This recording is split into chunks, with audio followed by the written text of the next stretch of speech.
Plumbers Don't Wear Ties. Golly gosh, what a weird game, am I right? It's one that, at this point, doesn't even need any introduction.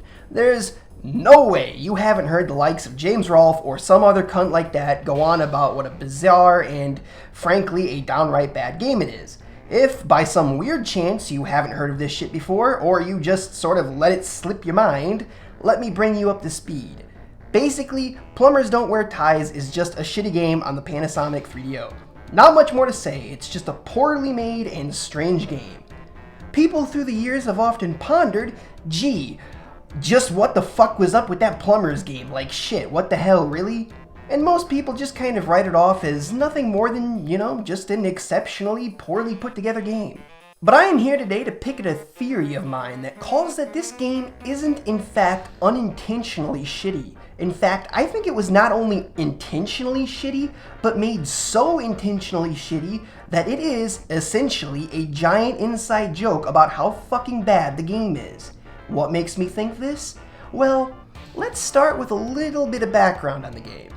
Although the game was officially credited for being directed and produced by some guy named Michael Anderson, things get a little fishy when, in one of the credit images for the game, we see this. This is a picture of Harry Armis, who you might better recognize as the narrator guy. This picture apparently labels him as the producer, but whether this is a joke or not, I'm not sure. Googling Michael Anderson comes up with nothing though, at least for the Plumbers Don't Wear Ties guy. But you can find an IMDb page for Harry Armis.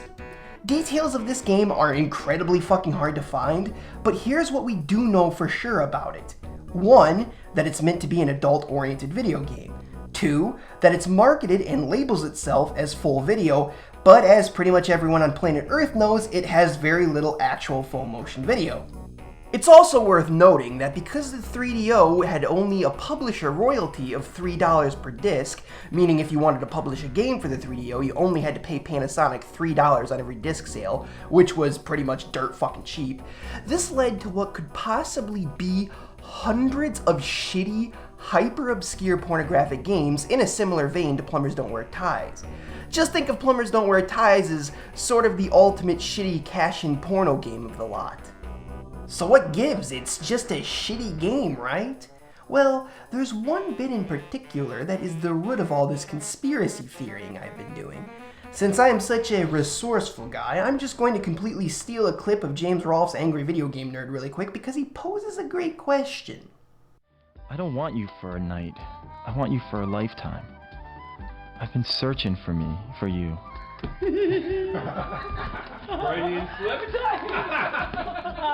What's going on? Why are people laughing? I'm gonna keep that in the script. It's an outtake? They left an outtake? I'm gonna use that. I'm gonna take Just for a joke? Okay. So it's technically not an outtake. It's an intake of an outtake. What the fuck? Why'd they do this? His slip was that he said searching for me instead of searching for you. Was it that funny? Okay, now this is crucial to what I am about to say.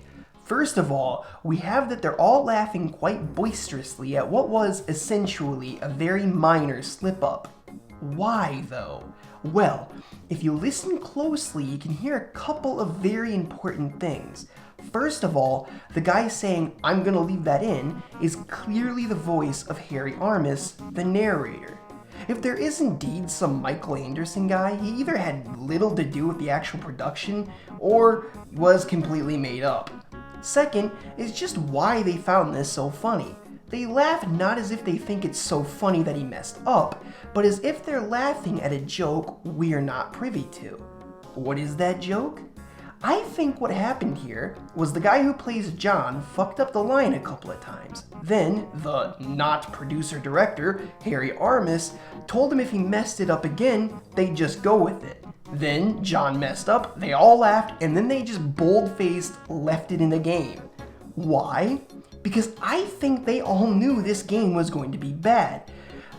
They were all on board with making an intentionally really bad and self-aware game. I mean, just look at the cover. They knew you were gonna buy this fucking game to see some chick with big tits take her clothes off.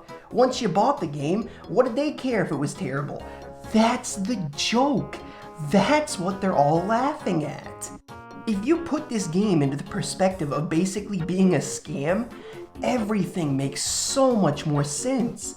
This strange, random, and poorly pasted together editing, the random and nonsensical filters they just put over the stills, the awful voice acting, the stock music, it was all made to not only be as cheap as possible, but as intentionally bad and morbid and confusing as possible. I believe, based on what little information I can find, that Harry Armis is indeed the man behind this. Whether or not Michael Anderson actually fucking exists isn't so much part of the equation. Harry Armis put together an intentionally sloppy and rushed project. Oops! Harry Armis put together an intentionally sloppy and rushed project in order to basically scam people. In a lot of ways, it's almost kind of great.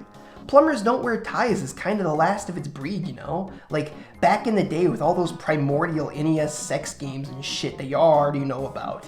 Like, look at shit like Custer's Revenge. It's a rudimentary turd of a game. No one could possibly find this erotic. The only reason you'd ever buy it is because it has a smoking Indian bitch on the box art. Once you bought this game, it doesn't matter if you liked it or not. It was made as quickly and cheaply as possible to sell off the merit that it was pornographic, or at least kind of pornographic. Plumbers Don't Wear Ties is really one and the same. One final titan that stood its vigil before it too was laid down by the expanse of time. Truly a humbling and sombering reminder that in the end, the cold hand of oblivion shall one day caress us all. Or maybe it's just a shitty fucking game. I don't know, it's just a theory. A game theory!